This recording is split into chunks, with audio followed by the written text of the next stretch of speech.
আসসালামু আলাইকুম গাইজ, সবাই কেমন আছেন? আজকে আমরা চিংড়ি এবং ট্যাংরা মাছ একসাথে কীভাবে কষানো হয় এটা আপনাদের দেখাবো। আমরা প্রথমে পেঁয়াজগুলোকে হালকা ফ্রাই করে নিয়েছি, বা যেটাকে বলে ভুনা করার জন্য।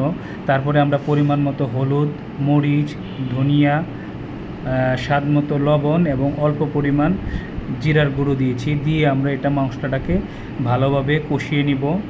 মশলাটা কষানোর সময় আমরা মিডিয়াম জালে মশলাটা কষাবো।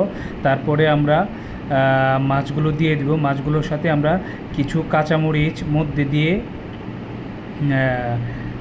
একটা ফাড়া দিয়ে তারপরে দিয়ে দিব। এতে কাঁচামরিচের যে সেন্টটা ওইটা মাছের মধ্যে ভালোভাবে প্রবেশ করবে। আমরা যে মাছগুলা আজকে রান্না করছি, এই মাছগুলো আমরা কিশোরগঞ্জ থেকে নিয়ে এসেছি। এটা মেঘনা নদীর মাছ, মেঘনা নদীর মাছ, এমনিতেই খুবই সুস্বাদু মাছ। আর এভাবে যদি আপনারা রান্না করেন, মানে বিশ্বাস করেন, মাছের যে সত্যি কথা, যেটা মাছের যে টেস্ট, অসাধারণ টেস্ট হয়। আপনারা একবার ট্রাই করে দেখেন, মানে খুবই মজাদার হয় এইভাবে মাছ রান্না করা।